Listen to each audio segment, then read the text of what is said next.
Hey, thanks for being here. If you're enjoying this, hit that like button, subscribe if you haven't already, and drop a comment telling me where you're watching from and what you're doing right now. Working, studying, or just trying not to sleep? Let's go. What you're about to hear isn't fiction. I worked in an antiquary that didn't just sell old objects. We sold protection. Guardians bound to artifacts, Djinns, ancient spirits of fire and will, imprisoned in lamps, rings, pendants. But one day, I opened the wrong vessel. And what came out wasn't a protector, it was a destroyer. Now it's loose, corrupting every blessed artifact in the shop. And the only way to stop it is killing me from the inside out. I woke up to the sound of glass shattering. Not the sharp crack of a single pane breaking. This was different. It was layered, cascading, like a chandelier exploding in slow motion. My eyes snapped open, and for a moment, I didn't know where I was. The ceiling above me was wrong. Too high, too dark. Then I smelled it. Smoke. Not the clean kind from a fireplace, but something acrid and old, like burning hair mixed with sulfur. My lungs tightened, and I rolled off the cot in Theodore's office, landing hard on my knees. The floor was cold, wet. I looked down. Blood. It pooled around my hands, warm and sticky, spreading from the direction of the showroom. My heart hammered against my ribs as I forced myself to stand. The office door was ajar, and through the gap, I could see the faint glow of the display lights still on. But there was something else. Movement. Shadows sliding across the walls in ways that didn't match any light source I knew. "Theodore?" My voice came out hoarse, barely louder than a whisper.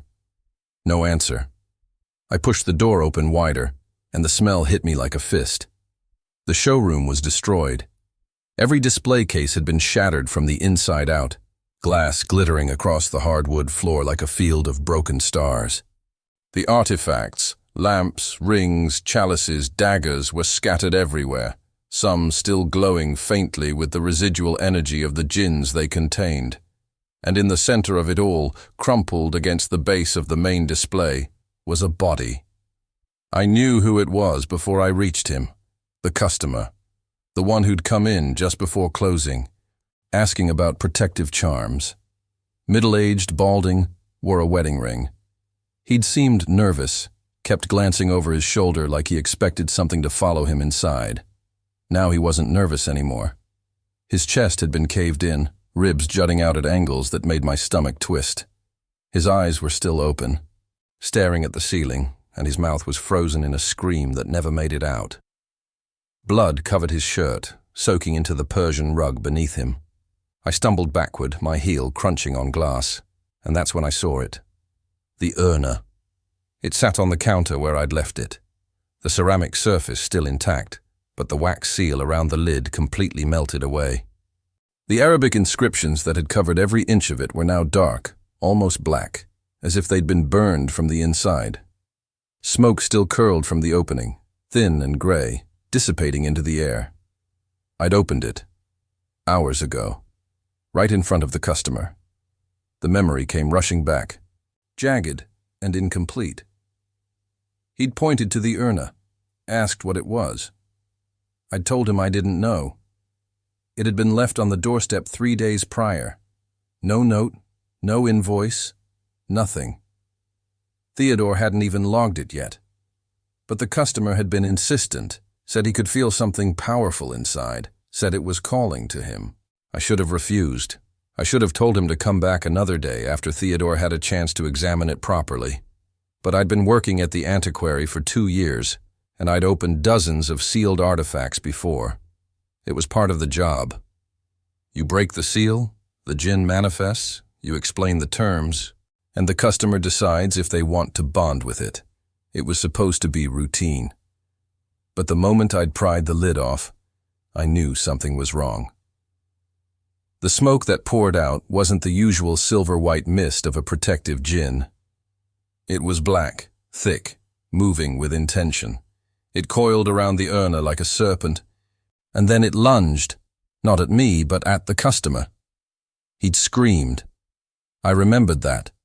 He'd tried to run, but the smoke was faster, wrapping around his throat, his chest, pulling him back toward the counter. I'd shouted something, reached for the containment charm Theodore kept under the register. But before I could grab it, the smoke solidified, and I saw it. The Djinn. It stood 7 feet tall, its body made of shifting black smoke and ember-red light. Its face was almost human, but wrong. Too many angles, too sharp, eyes that burned like coals in a dying fire. It wore no expression, but I could feel its rage radiating off it in waves, pressing against my skull like a migraine. It looked at the customer, then it looked at me, and then it moved. I don't remember what happened next. There was noise. So much noise. The customer screaming, glass breaking, something heavy hitting the floor. And then silence. When I came to, I was in Theodore's office, lying on the cot with no memory of how I'd gotten there. My hands were shaking, and there was blood under my fingernails. Now, standing in the wreckage of the showroom, I tried to piece it together. The Djinn had killed the customer. That much was obvious. But where had it gone? Djinns didn't just disappear after manifestation. They were bound to their artifacts, tethered to the physical world through the object they'd been sealed in. If the urna was still here, the Djinn should be too, unless it had found another host. The thought made my blood run cold. I scanned the room, my eyes moving from artifact to artifact. Most of them looked normal, intact, inert, exactly as they'd been before. But there were a few that seemed off. A brass oil lamp near the window was glowing faintly, its surface rippling like liquid. A silver dagger on the floor was vibrating, the blade humming with a low, resonant frequency. And in the far corner, a music box was playing on its own, the tinny melody, discordant and wrong. The Djinn hadn't left. It had spread. Jesus Christ, what did you do? I spun around, nearly losing my balance on the slick floor. Theodore stood in the doorway, his face pale, his eyes locked on the body. He was in his 60s, tall and gaunt, with silver hair that always looked like he'd just rolled out of bed. He'd owned the antiquary for 30 years, inherited it from his father, who'd inherited it from his. The Karim family had been guardians of these artifacts for generations, and Theodore took the responsibility seriously. Right now, he looked like he'd aged another 10 years in the span of a second. My voice cracked. I opened the urna. The customer wanted to see. You opened it?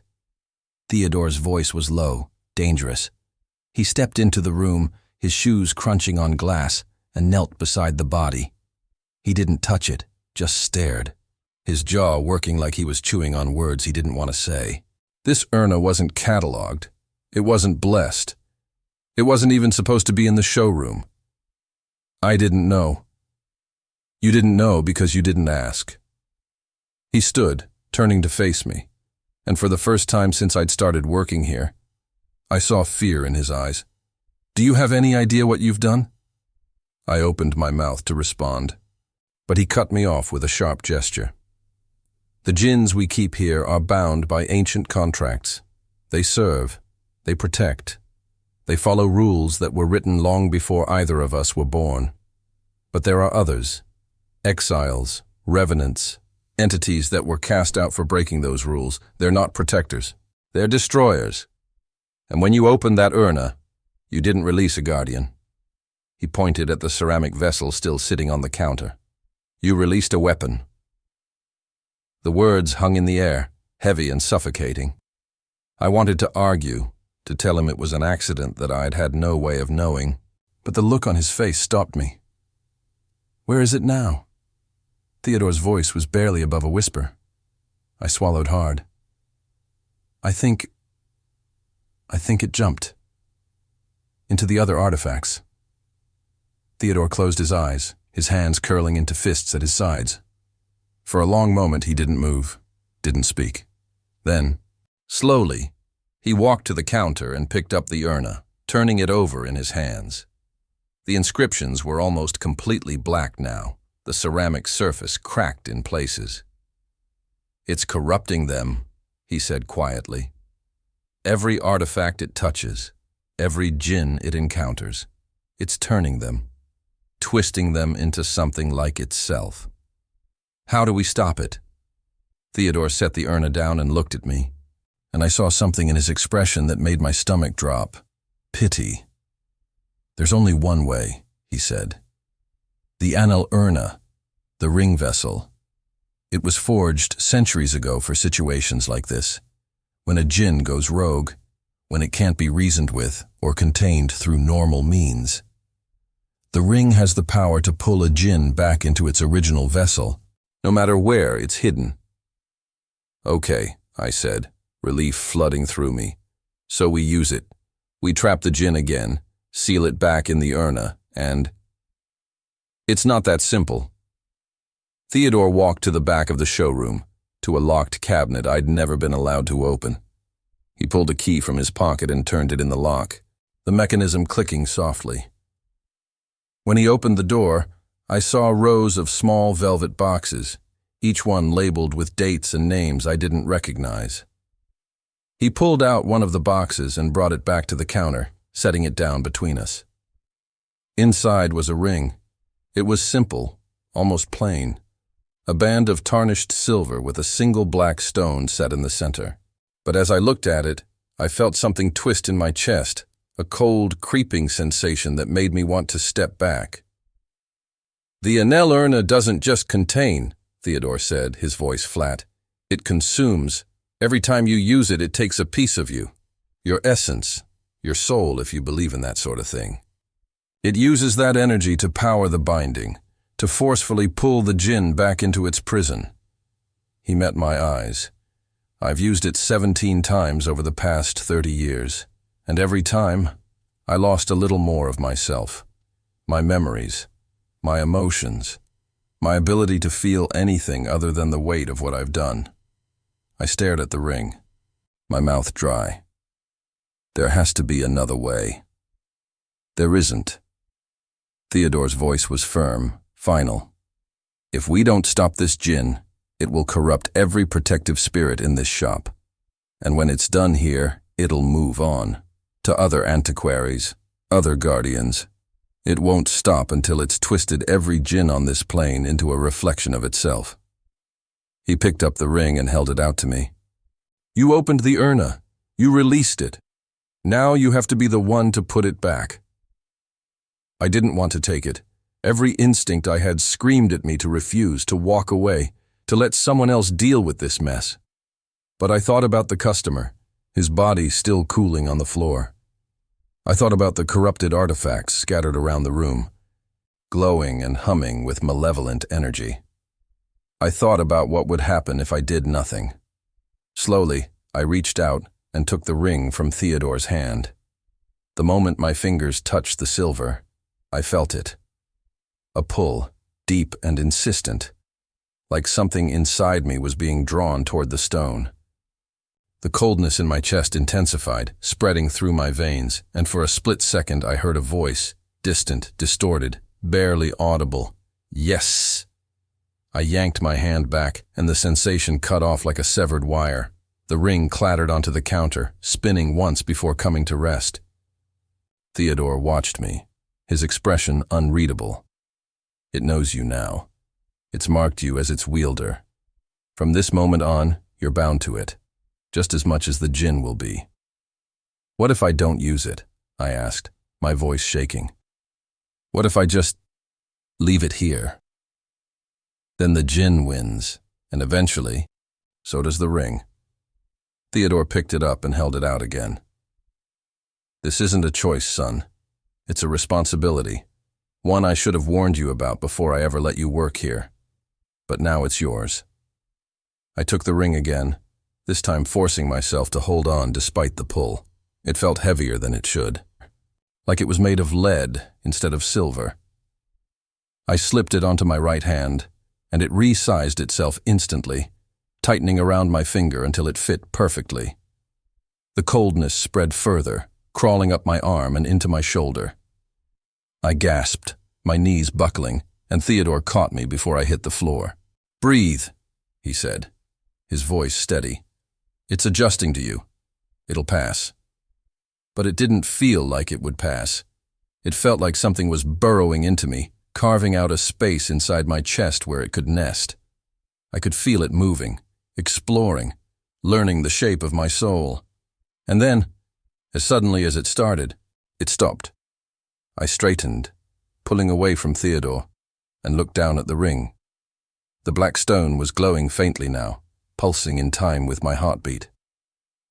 "How do I use it?" I asked. Theodore hesitated. "You focus on the Djinn. Picture it in your mind, feel its presence. The ring will do the rest. But be warned.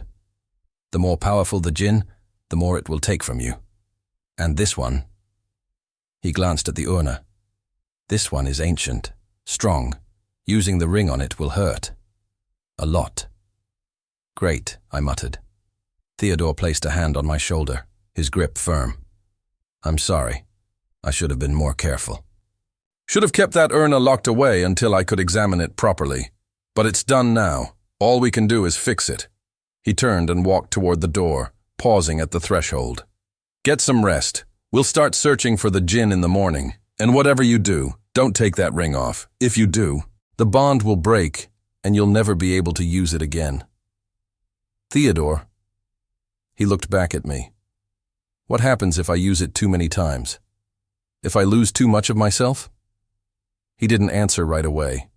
He just stood there, silhouetted against the dim light from the hallway, his face hidden in shadow. "You become like me," he said finally. "A shell, a guardian with nothing left to guard." Then he was gone. I stood alone in the ruined showroom, the ring heavy on my finger, the body of the customer still lying at my feet. Outside, the city was waking up. Cars honking, people shouting, the distant wail of sirens. Normal life, continuing as if nothing had changed. But everything had changed.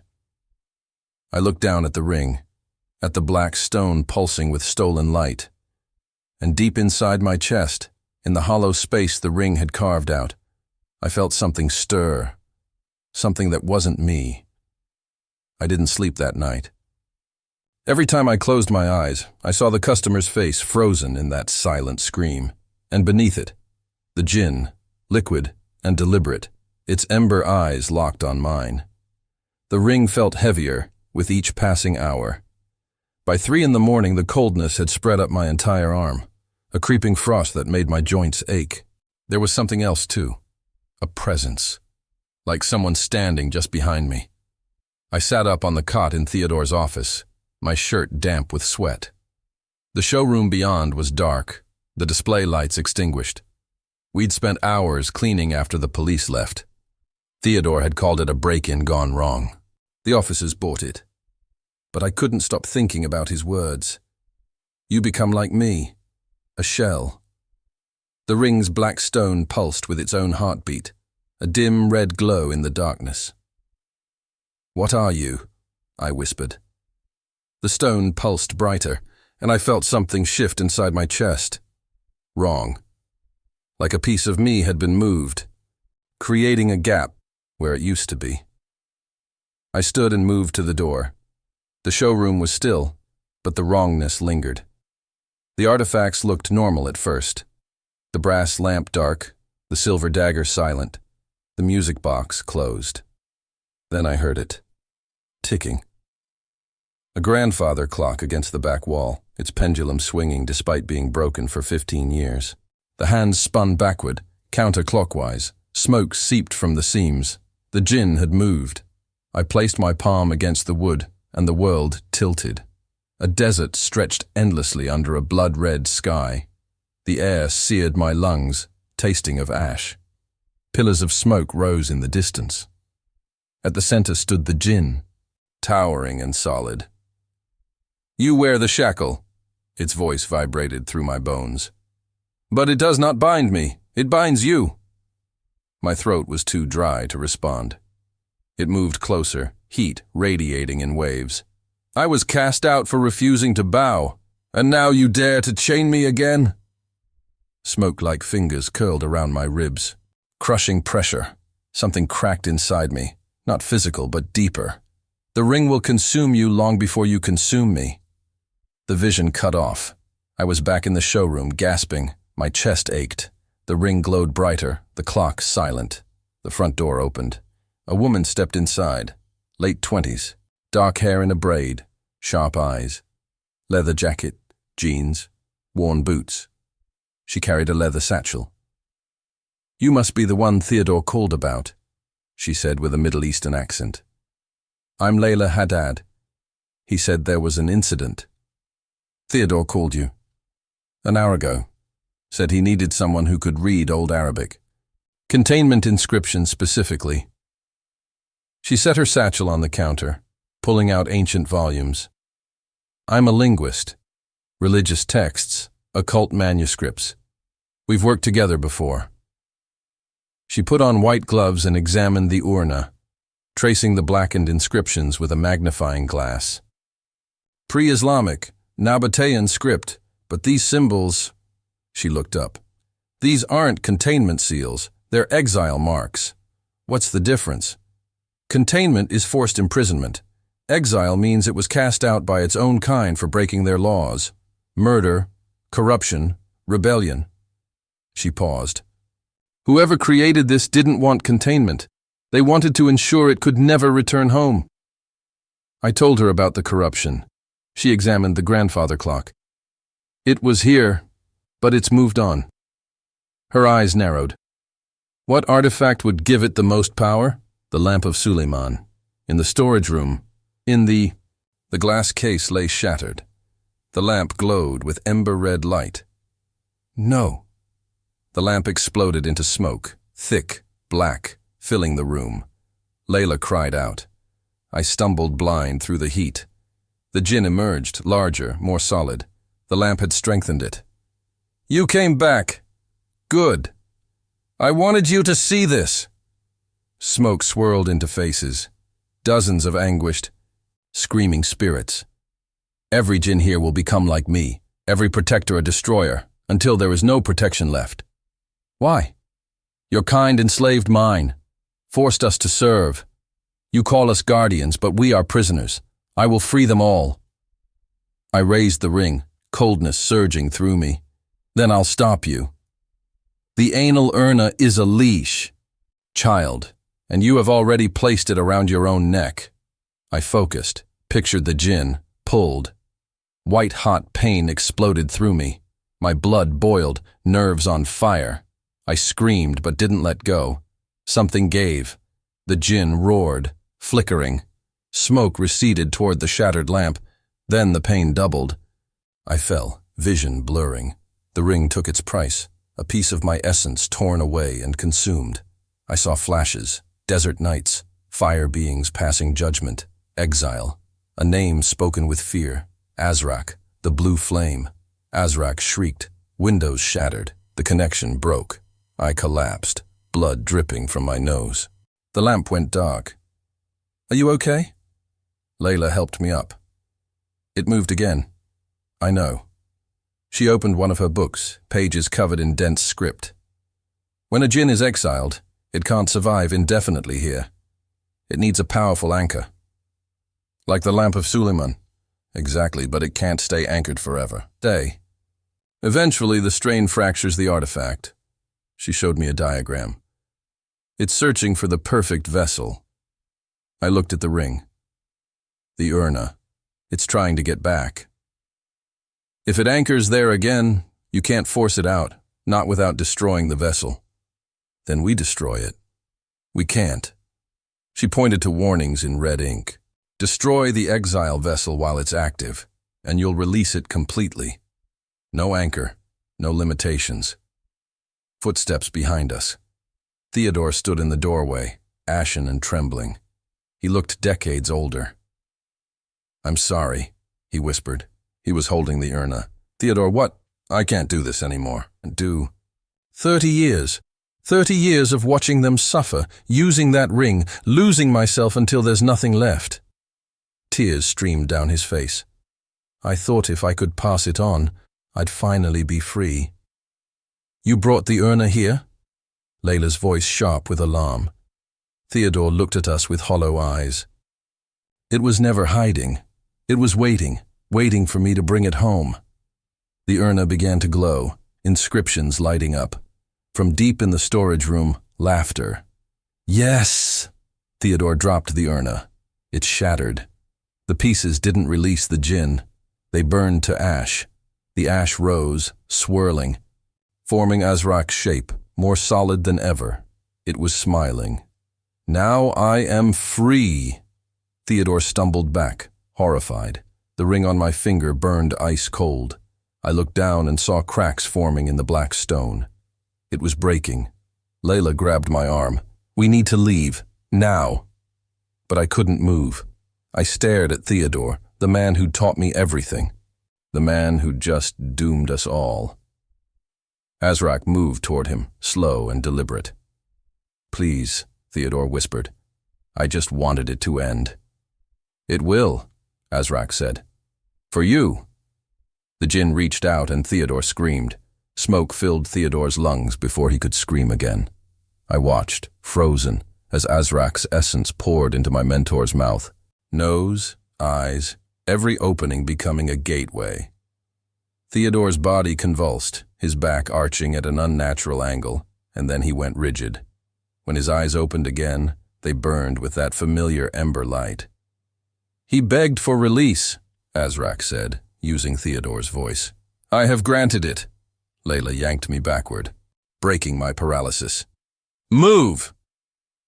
We ran through the storage room, past overturned shelves and shattered artifacts. Behind us, I heard Theodore's body hit the floor with a wet thud. The possession had burned him out in seconds. My chest felt hollow. Not from grief. I'd process that later, if there was a later, but from the ring. Each time I'd used it, it had carved out more of me, and now the emptiness was spreading. I could feel it creeping through my ribs, toward my heart. We burst into the showroom. Dawn light filtered through the broken windows, casting long shadows across the floor. The artifacts on the shelves were humming now, vibrating with corrupted energy. Every protective Djinn in the shop could feel Azrak's presence, unbound and triumphant. The basement, I gasped. Theodore always said there was a restricted section. Old artifacts he'd retired. Layla's eyes widened. Retired means destroyed.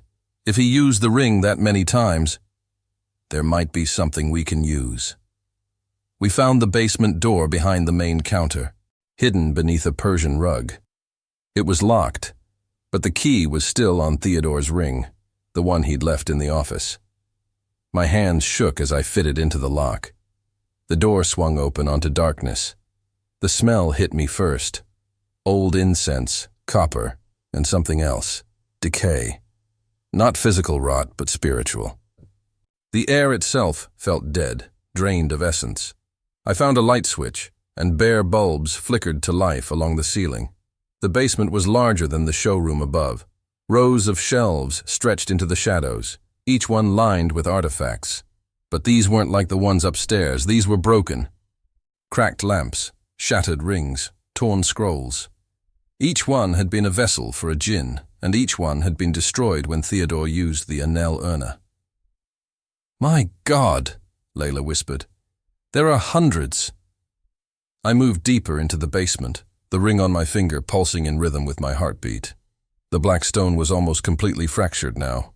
Spiderweb cracks spreading across its surface. It wouldn't last much longer. In the center of the basement, I found what Theodore had been hiding. A workbench covered in notes and diagrams. Decades of research spread across every surface. And at the center, a glass case containing a single object. Another ring. This one was different. Silver, like the Enel urna, but the stone was white instead of black. And it was whole, pristine, glowing with a soft, inner light. What is that? Layla asked, coming up beside me. I picked up one of Theodore's journals and flipped through the pages. His handwriting deteriorated as the entries progressed. Becoming more erratic, more desperate, the Enel urna takes. But there must be something that gives. Balance. Opposite. I've searched for years. Found reference in the Damascus texts. The Enel Nor, Ring of Light. theoretically could restore what was taken. But the cost is everything. To use it, you must offer your complete essence, not pieces, all of it. The ring will consume the wielder entirely, but in exchange, it can undo a single binding. Reverse one use of the Anel Urna. I can't. I'm not strong enough. I've lost too much already. Maybe someone else. Someone younger. Someone who still has something worth sacrificing. I looked up from the journal, meeting Layla's eyes. He knew, I said. He knew there was a way to stop this. But he couldn't do it himself. Because it would kill him, Layla said quietly. Complete essence means death. Total obliteration. I looked down at the white ring, the anal Noor, and felt something twist in my chest. Not the emptiness from the black ring, something else. Recognition, maybe, or inevitability. The building shook. Dust rained from the ceiling, and I heard glass shattering upstairs. Azrak was destroying the showroom, systematically corrupting every protective Djinn, turning them into extensions of itself. We're out of time, I said. Layla grabbed my arm. You can't use that. You heard what Theodore wrote. It'll kill you. And if I don't, Azrak wins. It corrupts every guardian in this city, then moves to the next, and the next. How many people will die? We'll find another way. There is no other way. My voice echoed off the basement walls. Theodore spent 30 years looking. This is it. I reached for the glass case, but Layla stepped between me and it. Let me do it, she said. What? I've studied these entities my whole life. I've prepared for something like this. You're just what? A shopkeeper. I shook my head. I opened the urna. I released Azrak. This is my responsibility. It's suicide. It's penance. Another tremor shook the building, stronger this time. I could hear Azrak upstairs, its voice, Theodore's voice, calling out, "Come out, little guardian. Come face what you've unleashed." I pushed past Layla and opened the glass case. The Anel Noor was warm to the touch, almost alive. The moment my fingers closed around it, I felt something surge through me. Not cold like the black ring, but heat. Clean, burning heat that pushed back against the emptiness. I slipped it onto my left hand, opposite the Anel Urna. The effect was immediate. The two rings began to resonate, their energies colliding. The black stone pulsed with darkness, the white with light, and I stood between them, feeling like I was being torn apart at the molecular level. My vision doubled, tripled. I saw the basement and something else. The desert from my vision, but different, cleaner. The sky was blue instead of red, and in the distance I could see structures made of crystallized light. The Djinn realm, as it was meant to be. And I understood. Azrak wasn't just destroying out of malice. It was trying to corrupt the physical world into a reflection of what it had lost. A home. Even exiles needed somewhere to belong. I see you've found my contingency plan. I spun around. Theodore stood at the top of the basement stairs, but it wasn't Theodore. His movements were too fluid, too deliberate. Azrak wore him like a coat. Theodore Karim, 30 years of servitude. 17. Djinns destroyed. He was a monster who convinced himself he was a guardian.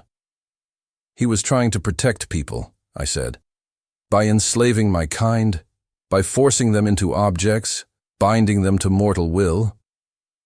Azrak descended the stairs, and I saw that Theodore's skin was starting to crack, ember light showing through. The possession was consuming him from the inside. Your species calls it protection. We call it imprisonment. Then why not just leave? Why corrupt the others? Azrak reached the bottom of the stairs and stood there. Theodore's face twisted into something that might have been a smile. Because I cannot return home. The exile is permanent. And if I must remain here, then I will make this realm into something I can tolerate. Even if it means breaking every Djinn who still believes in the old contracts. Layla stepped forward, one of her books open in her hands. The old contracts were made for mutual benefit. Protection in exchange for freedom. You broke those contracts. I refused to bow to a mortal king, Azrak snarled. That was my crime.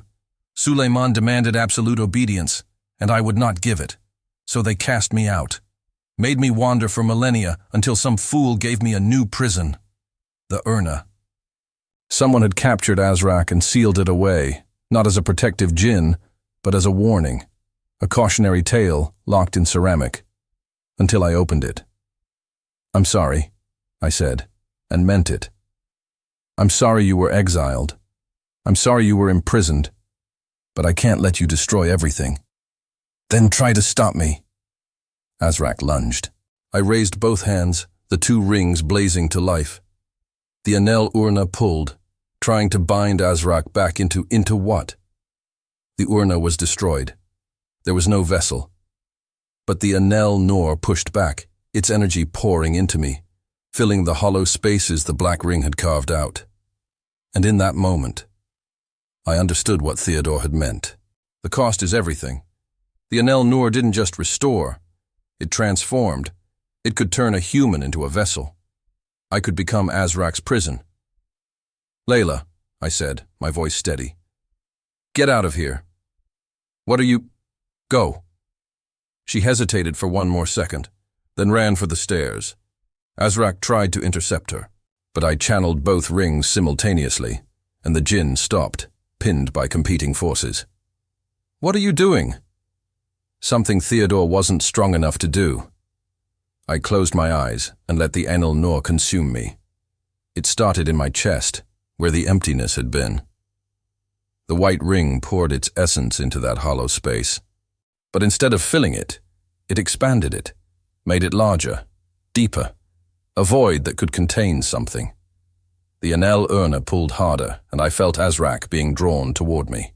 Not into an object, but into the void inside my chest. The Djinn fought, thrashing against the binding, but the two rings working together were too strong. No, you cannot. This is not. Theodore's body collapsed, empty. Azrak's essence, formless and burning, spiraled toward me like water down a drain. I opened my mouth to scream, but smoke poured in instead. It tasted like ash and fury and ancient sorrow. The void inside me swallowed it all. For a moment, I wasn't myself anymore.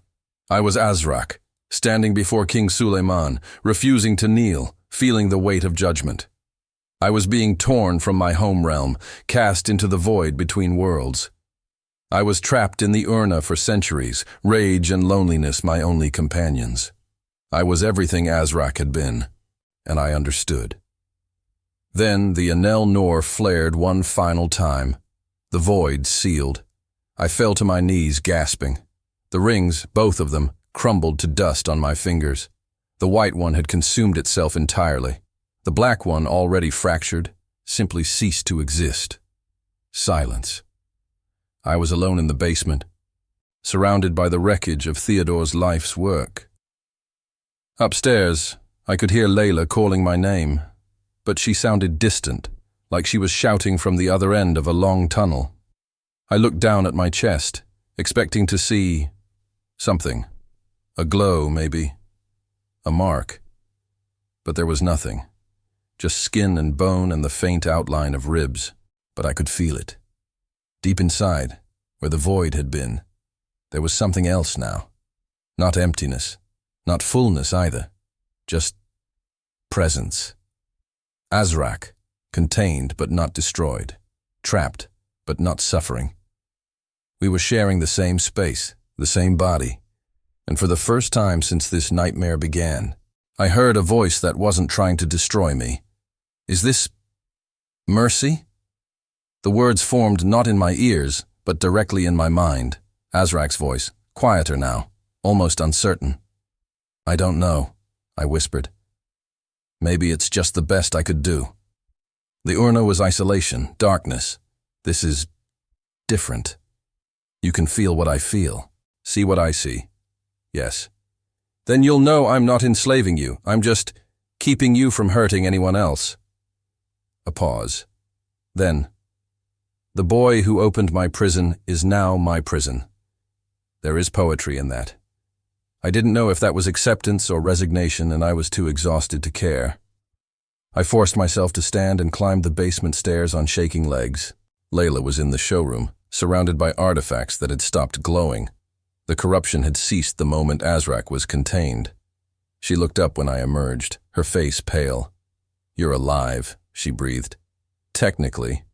She studied me, and I saw the exact moment she understood what I'd done. The rings. Gone. Both of them. The Anel Urna completed its final binding. The Anel Nur made the binding possible. I touched my chest. Azrak is inside me, sealed. I don't know for how long. And Theodore? I shook my head. She closed her eyes, grief flashing across her face. We spent the next few hours cleaning up. Called the authorities, told them Theodore had a heart attack during the break-in. They believed us. Why wouldn't they? 2 traumatized employees, 1 dead owner, evidence of forced entry, open and shut. But we both knew the truth. When the police finally left, Layla and I stood in the destroyed showroom, surrounded by artifacts that would need to be re-examined, re-blessed, made safe again. "What now?" she asked. I looked around at the antiquary, Theodore's legacy, and now mine. Someone has to run this place. Someone has to make sure the protective Djinns are treated properly, that they're not enslaved. "A guardian who understands both sides," Azrak murmured in my mind. "Perhaps you will do better than your predecessor." "And you?" I asked Layla. She picked up one of her books, then set it back down. "Someone should probably make sure you don't go insane from having an ancient Djinn living in your head. Besides, I still have translations to finish." Despite everything, I smiled. Partner. We spent the next 3 weeks cataloging the damage, reaching out to other guardians, and implementing new protocols. The Karim Antiquary would continue, but under new management.